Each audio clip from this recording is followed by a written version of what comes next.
सरस्वती नमस्यामि चेतनां हृदि संस्थितां कंठस्थां पद्मयोनित्वां ह्रींकारां सुप्रियां सदा। ओम दिव्यै सरस्वत्यै नमः। नमस्कार मित्रों, विद्यागुरु यूट्यूब चैनलना 5मा विभागमां आपनुं हार्दिक स्वागत छे। मित्रों, आज आपणे आजना 5 प्रश्नों तरफ आगळ वधीए छीए, तो झड़पथी आपणे स्क्रीन तरफ जईशुं। आजना 5 प्रश्नों झड़पथी मेळवी लईए। परीक्षानी महातैयारीना भागरूपे आपणे आजे 5मो भाग रेकॉर्ड करी रह्या छीए। त्यारे घणा बधा मित्रोने आजे 20 जेटला प्रश्नों प्राप्त थई जशे, एटले के चेप्टर 2 सुधी આપણું કામ પૂર્ણ થઈ જશે। હવે ત્રીજું અને ચોથા ચેપ્ટર ઉપર આપણે આગળ વધી રહ્યા છીએ। ચાલો તો ફટાફટ આપણે પાર્ટ નંબર 5 વિડિયો નંબર 5 અને આજના પ્રશ્નો મેળવી લઈએ। પ્રશ્ન નંબર 21। અહીંયા મિત્રો પેરેગ્રાફમાંથી આપણે જવાબો શોધીને લખવાના છે। 4 માર્ક્સની અંદર આ પ્રશ્ન પૂછાય છે। મે 2021માં આ પ્રશ્ન પૂછાયેલો છે। પેરેગ્રાફ છે આપની સામે જ છે, એમાંથી આપણે 4 પ્રશ્નો પૂછાય છે। દરેક પ્રશ્નનો 1 માર્ક્સ છે અને ફકરામાંથી જવાબ શોધી લખવાના છે। બહુ જ સરળ છે અને આપણને બધાને સારી રીતે ફાવે છે, છતાં એકવાર રિપીટ કરી આપણે આગળ વધીશું। ધીવરાણમ વચનમ કીદૃશમ આસીત। ધીવરાણમ વચનમ કુલિશોપમમ આસીત। તો અહીંયા તત્કુલિશોપમમ વચનમ સમાકર્ણ્ય મત્સ્યાહ પરસ્પરમ પ્રાહુઃ શ્રુતોયમ ધીવરાલાપઃ અથ તેષામ। તેષામ અર્થાત કેષામ? તો ધીવરાણામ। તેષામ અર્થાત તેષામ ધીવરાણામ તત્કુલિશોપમમ વચનમ। તો ધીવરાણામ વચનમ કુલિશોપમમ આસીત। તો આ રીતે થોડોક આપણે કોમન સેન્સનો ઉપયોગ કરવો પડે, વાક્યને ગોઠવવું પડે અને લખવું પડે। કોઈક જગ્યાએ બેઠું વાક્ય પણ આપણને મળી જાય। અન્યમ જલાશયમ ગંતુમ કહ મત્સ્યઃ નિશ્ચયમ કરોતિ। અન્યમ જલાશયમ ગંતુમ અનાગત વિધાતા મત્સ્યઃ નિશ્ચયમ કરોતિ। અનાગત વિધાતા અન્યમ જલાશયમ ગંતુમ નિશ્ચયમ કરોતિ। બંને જવાબો બંને રીતે સાચા છે। ત્યાર પછીનો ત્રીજો પ્રશ્ન છે શ્રુતોયમ ધીવરાલાપઃ ઇતિ વાક્યમ કહ ઉક્તમ। તો ઇતિ વાક્યમ સર્વે ઉક્તમ। બરાબર છે, આ બધા જ બોલ્યા પરસ્પરમ પ્રાહુઃ, એકબીજા સાથે વાત કરતા બોલ્યા કે શ્રુતઃ અયમ ધીવરાણામ આલાપઃ। આ માછીમારોની વાતચીત તમે સાંભળી? બરાબર, તો બધા જ માછલાઓ બોલે છે। ત્યાર પછી ચોથો પ્રશ્ન છે અનાગત વિધાતા કહ નિશ્ચયમ પ્રાહ। નૂનમ પ્રભાત સમયે ધીવરાહ અત્રાગમ્ય રાત્રૌ એવ કિંચિત સમીપમ સરહ ગંતવ્યમ અહમ તાવત જલાશયાંતરમ ગચ્છામિ। બરાબર છે, તો આ રીતે પોતાનો અન્ય જળાશયમાં જવાનો નિશ્ચય સંભળાવે છે। આગળ વધીએ। પ્રશ્ન 22 માર્ચ 2015, 2019, જુલાઈ 2018, મે 2021માં આ પ્રશ્ન વારંવાર પૂછાયો છે। મોસ્ટ ઇમ્પોર્ટન્ટ પ્રશ્ન છે મિત્રો। 4 માર્ક્સની અંદર પ્રશ્ન પૂછાય છે। આપણે 2 પાઠ પૂર્ણ કરી ચૂક્યા છીએ। ત્રીજા પાઠમાંથી આ પ્રશ્ન લેવામાં આવ્યો છે અને અહીંયા પિતા અને પુત્રનો જે સંવાદ છે એમાં જે દિનચર્યાનો, આપણી દિનચર્યાનો જે ઉલ્લેખ છે અને એમાંથી એ પ્રકરણમાંથી શ્લોકોનો અનુવાદ જે છે પૂછાય છે અને કમ્પલસરી પૂછાય છે। 2 શ્લોક આ રીતે હોય છે અને બંને શ્લોકોનો આપણે અનુવાદ કરવાનો હોય છે।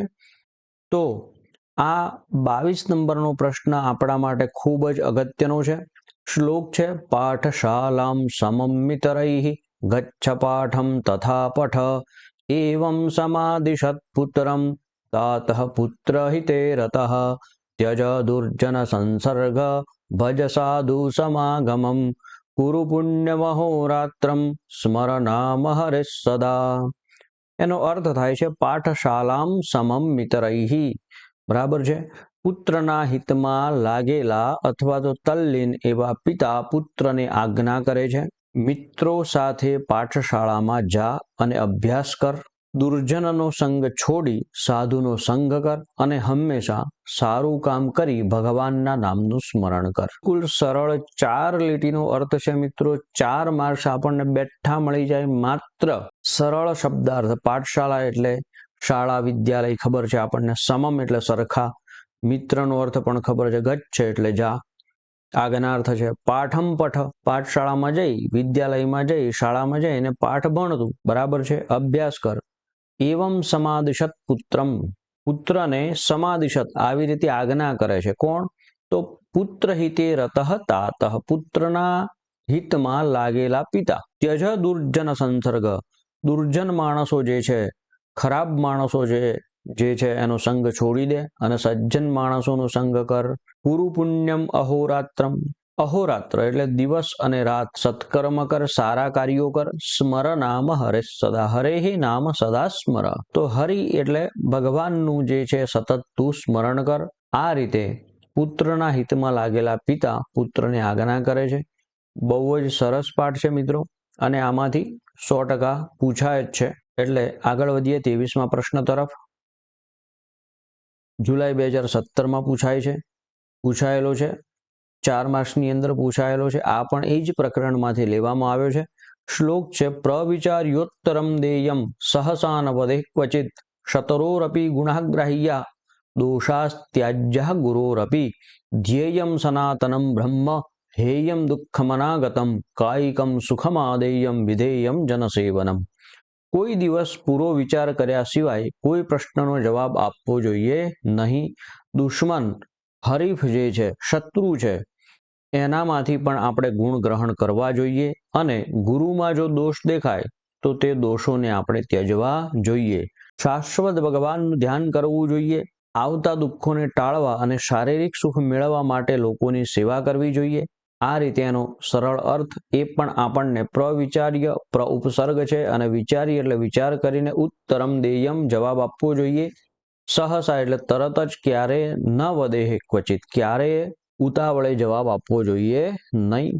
શત્રુઓ અપી ગુણાહ ગ્રાહ્યા શત્રુઓમાંથી પણ આપણે ગુણને ગ્રહણ કરવા જોઈએ. સારા જે ગુણો છે એ આપણામાં ઉતારી લેવા જોઈએ. દોષાહ ત્યાજ્યાહ ગુરોહો અપી ગુરુની અંદર પણ જો કોઈ દોષ હોય તો એને છોડી દેવા જોઈએ. એ આપણે જીવનમાં ઉતારવા જોઈએ નહીં.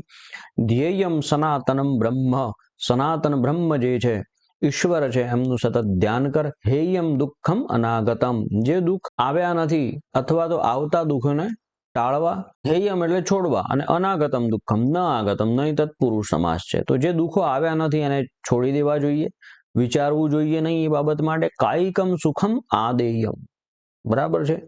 વિધેયમ જનસેવન બરાબર. શારીરિક સુખની પ્રાપ્તિ માટે આપણે લોકોની સેવા કરવી જોઈએ. આ રીતે સરળ અર્થ આપણે કરવાનો છે મિત્રો. 4 લીટીમાં 4 માર્ક્સ મળી જાય. બહુ જ સરસ છે, યાદ રહી જાય એવું. 24મા પ્રશ્ન તરફ આપણે આગળ વધીશું. પ્રશ્ન નંબર 24 2024-25ના બોર્ડના નમૂનાના પ્રશ્નપત્રમાં આ મૂકવામાં આવ્યો છે મિત્રો અને આપણે અહીંયા સંભવિત પ્રશ્ન તરીકે એને લીધો છે.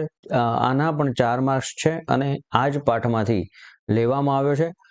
શ્લોક છે શતમ પદાની નિષ્ક્રમ્ય શૌચાર્થમ ગચ્છ સત્વરમ ફેનિલેન કરૌ કૃત્વા શુદ્ધ વ્યાયામમાચર તૈલમ મર્દયકાયત્વમ તતઃ સ્નાનમ સમાચર યથાવિધિ જલૈનૈવ વસ્ત્રમ સ્વીયમ પ્રધાવય. 100 ડગલા બહાર ચાલીને તું શૌચ ક્રિયા માટે જલ્દી જા. પછી સાબુથી 2 હાથ ચોખ્ખા કરીને તું કસરત કર.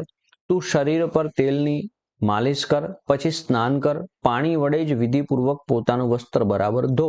શતમ એટલે 100, પદાની એટલે ડગલા, નિષ્ક્રમ્ય એટલે જવું જોઈએ. 100 ડગલા ચાલીને શૌચાર્થમ શૌચ ક્રિયા જે છે, શુદ્ધ થવાની ક્રિયા, મળમૂત્રનો ઉત્સર્ગ કરવાની જે ક્રિયા છે ને શૌચ ક્રિયા કહેવાય છે. એના માટે તું સત્વર એટલે તરત જ જા. ફેનિલહ એટલે સાબુ. કરૌ કૃત્વા એટલે હાથ ધોઈ લે. હાથ ધોઈને શુદ્ધ થઈ જા. ચોખ્ખા પાણીથી હાથ ધો, સાબુ વડે હાથ ધો અને વ્યાયામમ આચર અને પછી તું વ્યાયામ એટલે કસરત કર. તૈલમ મર્દય કાયત્વમ શરીર ઉપર તેલની માલિશ કર. તતઃ સ્નાનમ સમાચરે ત્યાર પછી સ્નાન કર. યથાવિધિ જલે ન એવ પાણી વડે યથાવિધિ એટલે જેવી રીતે કપડાં ધોવાની પદ્ધતિ છે એવી રીતે આપણે સ્વીયમ વસ્ત્રમ પ્રદાવય, પોતાના વસ્ત્રો જે છે ધોઈ લેવા જોઈએ. બહુ સરળતાથી આવડી જાય એવું છે, કંઈ અઘરું નથી. શબ્દાર્થ મેં તમને આગળ પણ કહ્યું હતું કે આપણને અઘરા શબ્દોના અઘરું દુનિયામાં કશું નથી, આપણા મનમાંથી અઘરું એવો વિચાર આપણે કાઢવાનો છે. આ જે શબ્દો છે એના અર્થ આપણને આવડી જાય એટલે સરળતાથી આપણે આખા શ્લોકનો અર્થ કરી શકીએ છીએ. આગળ વધીએ 25માં અને આજના અંતિમ પ્રશ્ન તરફ. પ્રશ્ન નંબર 25 માર્ચ 2016, 17 અને 18ની અંદર આ પ્રશ્ન વારંવાર પૂછાયો છે. ઓગસ્ટ 2020માં પણ પૂછાયો છે. આપણા માટે મોસ્ટ ઇમ્પોર્ટન્ટ છે કારણ કે વારંવાર આ પ્રશ્ન પૂછાયો છે. 4 માર્ક્સની અંદર પૂછાયો છે. શ્લોક આ રીતે છે: તૈલમ મર્દય કાયિત્વમ તતસ્નાનમ સમાચર યથાવિધિ જલેનૈવ વસ્ત્રમ સ્વીયમ પ્રધાવય પૂર્વાભિમુખમાસીન ગુરુ સંધ્યા વિધિમ તથા વંદસ્વ પિતરૌ નિત્યમ પ્રાતરાશમ અશાન ચ.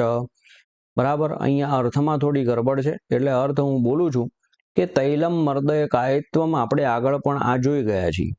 તો શરીર ઉપર તેલની માલિશ કર, તત સ્નાનમ સમાચર, ત્યાર પછી સ્નાન કર, યથાવિધિ જલૈનૈવ, બરાબર, વિધિ પ્રમાણે એની પદ્ધતિ પ્રમાણે પાણી વડે તું પોતાના વસ્ત્રો ધોઈ નાખ, અને પૂર્વાભિમુખમ આસીન, પૂર્વ તરફ મોઢું રાખીને, સંધ્યા વિધિમ તથા કુરુ, સંધ્યા વિધિ પૂજા વિધિ જે છે એ કર, અર્થાત ઈશ્વરનું સ્મરણ કર.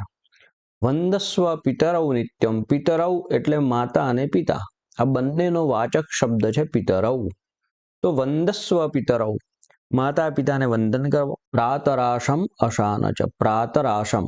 તો ખૂબ ખૂબ ધન્યવાદ મિત્રો.